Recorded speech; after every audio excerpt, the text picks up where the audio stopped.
Good morning. Well, it's a privilege to be with you all this morning. Thank you for the opportunity to come and share a little time with you. We're always privileged to have an opportunity to meet new family members and to see how you guys do things, share time with you, and just have some conversations. We enjoyed our time in Sunday school, so thank you for that. We enjoy being with new people and meeting new congregations. So thank you for your love and support. Thank you for what you do for missions. We are an extension of you on the mission field. We're not there by ourselves. You all send us. So thank you. Thank you for all your support for missions. So I'm going to start out today. I just want to ask you a question, and then I want to share a story with you. So have you ever felt the question arise in you, is what I'm doing or what I do make a difference? Whether that's in your daily life, whether that's in your community. If you've ever thought that question before, you're not alone. We're always wondering, is what I'm doing making a difference? So I want to tell you a story this is Eurasia, one of the regions that we were supposed to be a part of. So I'll start the story with Antonio. Antonio and his family are originally from Cape Verde, the islands that he was just talking to the kids about there in Africa. Antonio is a computer software developer, and he came to Luxembourg, a very tiny country in Europe, to work. He came there to work. He was raised in the Nazarene church, and when he arrived there, he didn't find a Nazarene church to worship in. So as he was searching, what am I going to do about that? He felt the Lord leading him to gather a group of people together that thought the same way he did, and he planted the Nazarene church there in Luxembourg. Again, Luxembourg is a tiny, tiny little country tucked in between Germany, France, and Belgium. And Luxembourg is a country that's full of business and all different kinds of cultures that come together there, as you can imagine, tucked in between all of those countries there. And the church is very small, but they are working hard there. So Antonio has established this group there, and they do community projects. He has a coding class for children, and they are reaching out into the community to spread the gospel of Jesus right there in Luxembourg. So what he's doing there is definitely making a difference, as you can see in these photos here. That's the church group there. They are in the parks worshiping together. They are in their communities with different projects. And as I mentioned, he's doing a coding class for children in order to reach out to the people there in Luxembourg. And why am I sharing this story of Luxembourg with you this morning? Well, as your pastor mentioned, we have been serving in Africa for 5 years, and we were just recently transferred to Eurasia to work in Luxembourg. However, when we started the process for visas there in Luxembourg, we were not able to obtain those visas. So our family is not now going to Luxembourg. However, I think it's really important for you to see the story of Antonio, what he's done there. And if you ever wonder, does what I do make a difference? I'm sure that Antonio thought the same thing, yet you can see what he's done, just stepping out in faith and trying to organize a group of people, establishing the Nazarene church there, and they are making a difference there in Luxembourg now. And the group continues to grow. We still stay connected to them, though we're not going to be headed there. We are really excited to hear about the news that's happening there in Luxembourg. Luxembourg is also the newest work of the Nazarene Church. It's the 164th world area that you, as Nazarenes, have entered in our global missions. So it's a very exciting time for Luxembourg and for the global church as we've entered a new area. Now, what you see behind me, if you can tell what that is, it's an easel with a blank canvas. So right now, as I mentioned, we don't know where we're going next. We are in between assignments now that we know that our visas did not go through in Luxembourg, which just recently happened. So this is kind of new for us also. But we just wanted to put a visual up there for you to see that we are just a blank canvas that the Lord is painting now. And we're waiting on him, waiting on his timing and his direction on where we're going next.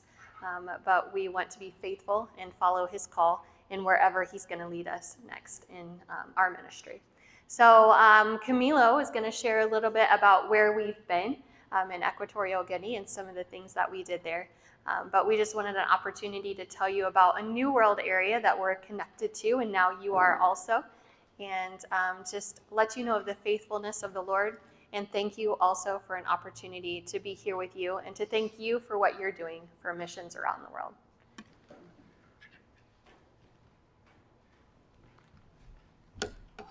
Good morning. Good morning. How are you guys doing? Well, it's very good to be able to share with you. It's no better place to be than where God wants us to be, right? There's no better place. I want to be where he wants me to be. I don't want to be where I want to be, because sometimes when we want to be into a place, we tend to get in trouble. So I want to be led by him and be in the place that he wants me to be. Then I can rest and be at peace. So that white canvas thing, sometimes it seems kind of a little frustrating, but we had to trust that the Lord, he got it, right? He got this. That's why those little buttons that you have, right? He got this. And we had to trust him in that. So as Sara was sharing with you, I want to share with you a little bit about what we did in Equatorial Guinea. If you guys remember, in the gospel, Jesus sent the disciples, first time that sent the 12, and the second time he sent the 72, and then they come back and did a report. They give a report to Jesus. And they were all excited. And Jesus was pretty sure very excited too to hear about what the disciples were able to do in his name. And we are your missionaries, right? And we are doing the same thing right now. We were sent by the church. You guys just saw the definition of what a missionary is. It's someone who is called by God and sent by the church. We are your missionaries, representing the church in very many different areas in the world. That's who we are. We are there because of you. We are there because of your support. So, Equatorial Guinea. Some of you may be wondering, Equatorial Guinea, well, yes, it's in Africa. That is the field where the country of Equatorial Guinea belongs to. It's the Africa Central Field. Of course, it's composed of different countries, but the country that we were serving in is found there. And for those that wanted to kind of situate where Equatorial Guinea is, because it's so small, it's right there below Cameroon, and it's wrapped from the east to the south, from Gabon. So we are right there, in the little trigger right there. So when we first got to Equatorial Guinea, we got into many different conversations, getting to know the church, getting to know the people. And we did find out as we are, going there 1 month, 2 months, that the church didn't work the way that normally the church would work here in the U.S. or many other areas in the world. So right there you see a group of people holding flags. And that right there is the pastor and the children holding the flag, celebrating a service. And that was an NMI service. That was the first NMI service that was celebrated in the church. They didn't have before the blessing of having NMI services. They didn't know the opportunity that they were missing in participating and giving to World Mission. But after we got into conversations with her, because they start asking a lot of questions, what do you do? Why do you do it? How do you get here? So we start talking to them, there's people, family. You have family around the world that are giving to make possible us being here with you. They wanted to be a part of that.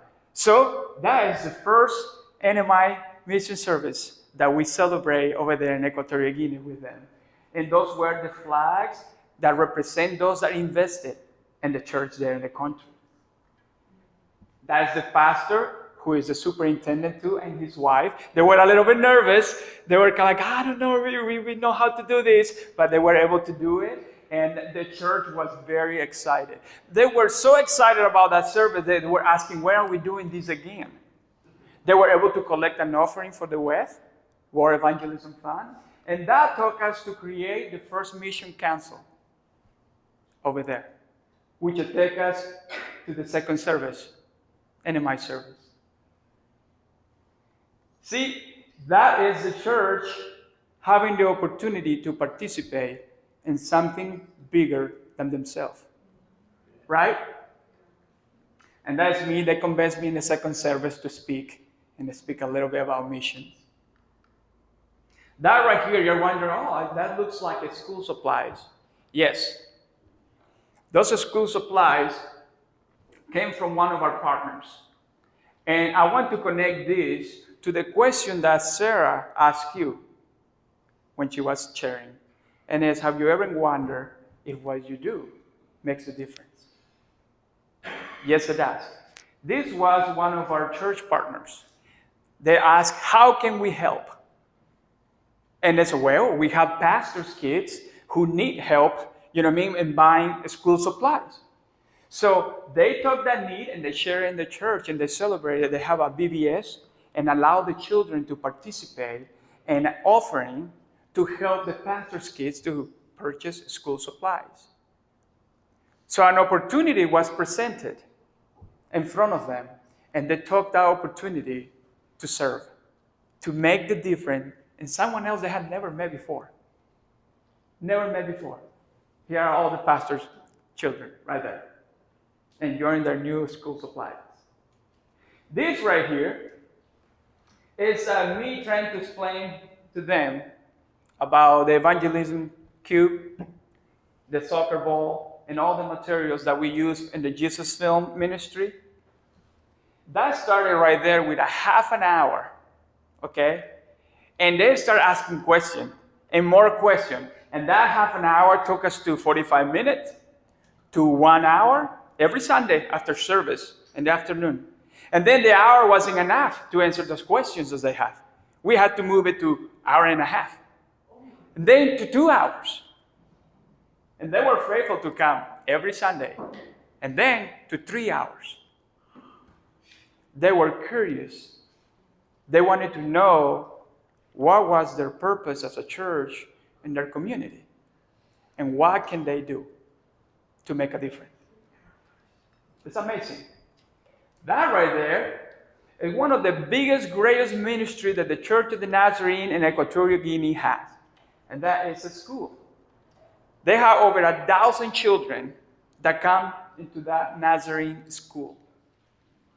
And why it is so important?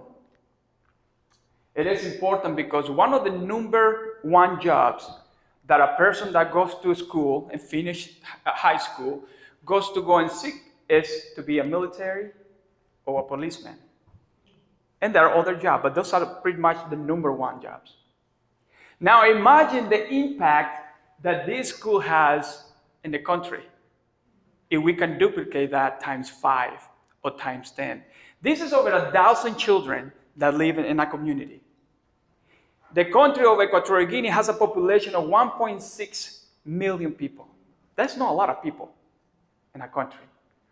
Imagine the influence that the church has with these type of schools. But one thing about that school is that this is the condition. This is the everyday. The children come every day to those type of classroom, very dark, trying to read and write in those type of conditions. It's a little bit difficult. I don't know if you ever tried that, but I cannot do it. Trying to read in the dark is a little bit difficult for me. I will come out of there with headache. So one of our partners heard about that, and the opportunity was presented to them to make a difference. So they wanted to partner with us, and they sent the funding. For us, they have some of the youth over there helping to take all the old cables and stuff like that because they didn't work anyway. So we removed all of that and trying to put new cables, new light bulbs, and you can see some of the material there. And that is right there. New light. This is the difference between the first classroom to this classroom. Somebody was presented with the opportunity to make the difference. And they took that serious. And they make the difference in the life of these 1,000 children that go to this school right? So people that they never know, probably never know, but they for sure made a difference. That right there is a well. Normally in the raining season, you get water out of that well. Now imagine a school of over 1,000 children trying to depend on that well for water during a pandemic. It's a little bit difficult. This opportunity to make a difference was presented to some of our partners, which means you, right? You, because you are the one who sent us. So we presented the opportunity to make the difference. They took the opportunity and they wanted to act. And they sent funding for us to be able to get water out of that well, create a tower in there in the top of that well, and put some piping and plumbing and all of that. And you see Kyle right there trying to hold that thing. And we were able to put all the plumbing, so we're able to bring water from the well and send it to an area in the back. So right there, and you see my oldest son right there with the hat and Kyle. And now they can fill up their barrels so they can carry the stuff to the little bathrooms that they have to flush the toilet and wash their hands. Eventually, we were able to bring water from the city, and so they can have actually potable water and be able to drink it, because the water from the well is not very good to drink. But the one that comes from the city is a little more safer to drink. So because other partners do, and through alabaster, for those that are familiar with the offering of alabaster, right? So when you give, I know sometimes it feels like it's an attitude maybe, or you feel like, well, that's something that we do. You know, just give and give and give. And sometimes you don't see the results. Those are the results of your faithfulness. Those are the results of partners. When I mean partners, I mean brothers and sisters around the world in the United States that see the opportunity to be able to make the difference in people's lives. That right there, you know where that came from? All that's junk. All of that is junk.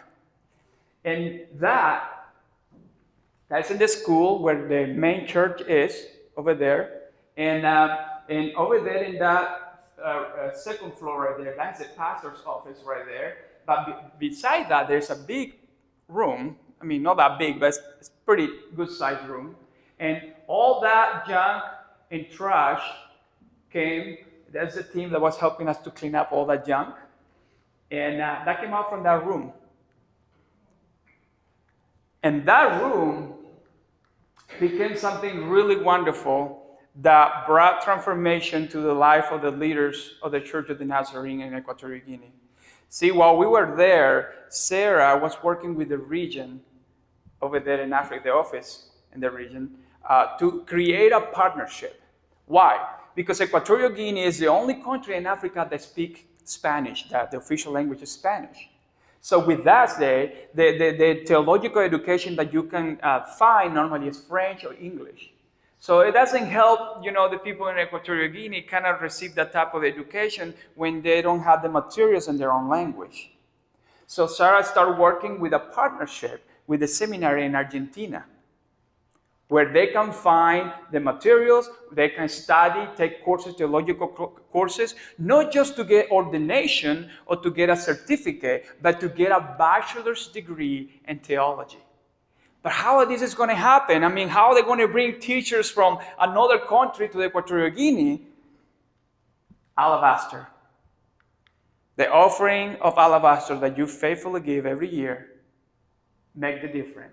We were able, while this was happening, all this partnership with the region, Africa region, and with the seminary in Argentina, we were working and remodeling this room to make it available and ready to receive theology classes virtually. We are over there, taking down some of the walls and finishing all that stuff in there, all because the faithfulness of people that saw an opportunity to make the difference in other people's lives. People that they may never know or get to meet. These are computers that were donated by other partners that wanted to participate. They saw the opportunity, hey, I want to be a part of that. You know what I mean? If that's going to help our brothers and sisters in the leadership in the church and education and theological education, we want to be a part of that. So they donated computers, which we needed them. And we were able to buy chairs, we were able to put tiles, and that room was completely transformed. What a difference. This is how it looks now. But that looks better. Those are the students that are benefiting of your faithfulness, of you seeing the opportunity to make the difference in people's lives. Right here, you see a big mushroom of smoke in there. There was something tragic in the country that happened at that time. That was the result of that explosion.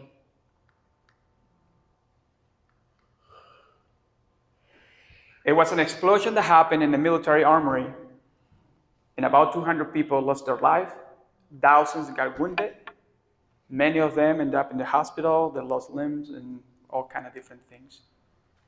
And the church said, what do we do? Well, we do what we can to help in the community. That's why we are here. So we did what we have at the moment. We did with what we have, and that was water. Let's go and take water. To help those that are the volunteers and those that are in need. Let's go do that. While we were doing that, we were working and trying to develop a project so compassionate ministry can help us to respond to this immediate need. And compassionate ministry is a ministry that you guys give to. See, if you feel discouraged about if what you do is really making the difference, it is making the difference. So we are here not to bring you something new, right? We are here to remind you, just to remind you, that God is still working around the world. God is still using the faithfulness of His people and the obedience of His people to bring and make a difference in other people that you will never probably know or meet.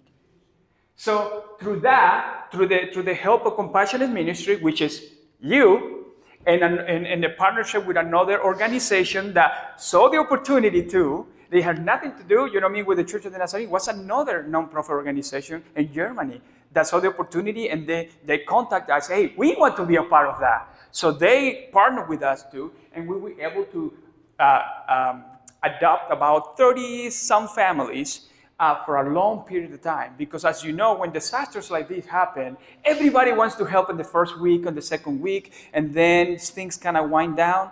But the people that were affected, they're still dealing with the situation for months to come.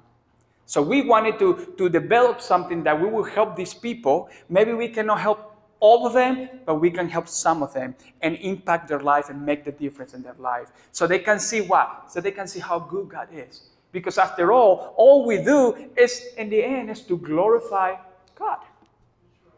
It's so the people can see how good He is. So we were able to adopt those families and take several packages of food. This is the church. We were able to donate clothes for those that lost everything. Their clothing. Many of them have children and all of that. So we were able to put all those clothing in there and invite those families to come and choose what they needed. This is the church, again, packing all the food, and we have like 3 or 4 vehicles every week, kind of packing them with food and delivering that food to the families. And many of those areas were remote, where we couldn't just drive there. We had to get to a certain area and then walk the rest of the way. And as you see right there, we have to cross the river and go to some of those houses up in the top. But this is the church being presented with an opportunity to make the difference in people's life. Because that's what we ought to do, right? That's what we are commanded to do.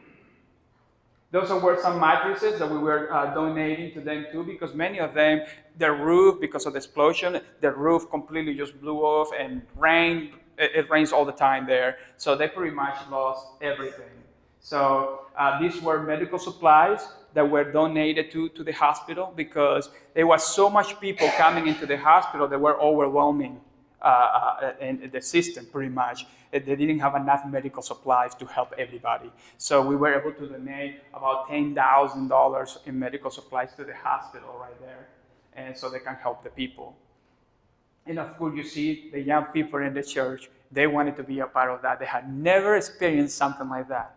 Yes, it was a tragedy, but in the tragedy, we had to bring hope, right? We are representative of Christ, and we have to bring hope in those difficult situations. But these are because of people like you.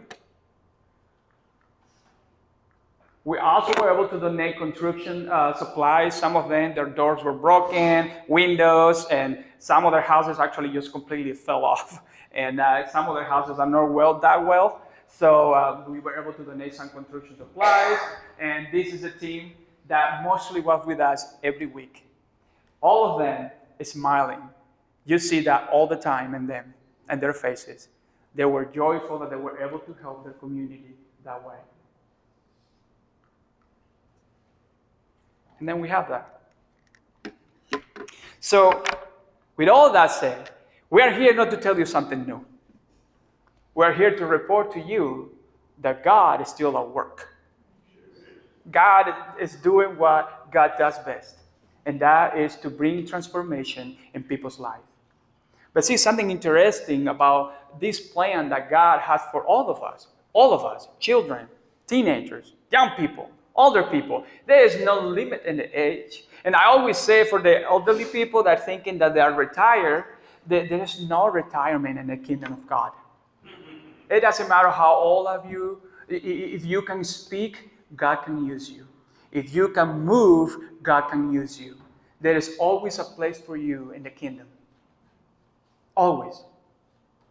When Jesus, see, something amazing about this plan of God is that Jesus doesn't want to do this on his own. Can he do it on his own? Absolutely. But something amazing about him is that he wants you and me to be a part of this plan. See, when Jesus asked Peter, hey, he was ready to do a miracle, right? So he said, Peter, just go over there and take the boat that way and throw the net in this way. And Peter went and did it. And he experienced a wonderful miracle because of his obedience. See, can Jesus could have done that on his own? Yes. But he was wanting us to participate in it. When Jesus fed the 5,000, he could have just allowed bread to rain from the sky, just like they did in the Old Testament, right? The manna. He could have just made that happen. But he asked the disciples, you feed them.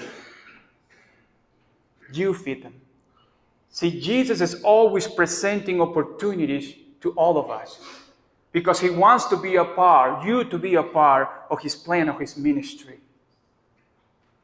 That's the wonderful thing about him. See, when the Pharisees asked Jesus, tell your disciples, your people to be quiet. And Jesus tells them, if they get quiet, the rocks are going to shout out.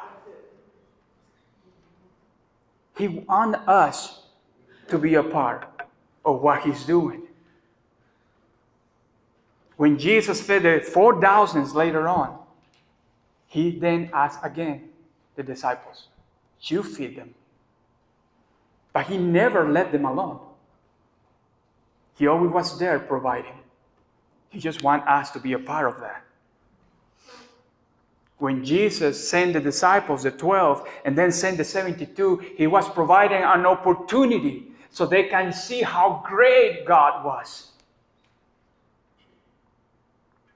So why are we in Equatorial Guinea serving as missionaries? Why are we in Cape Verde? Why are all the missionaries serving in the rest of the world?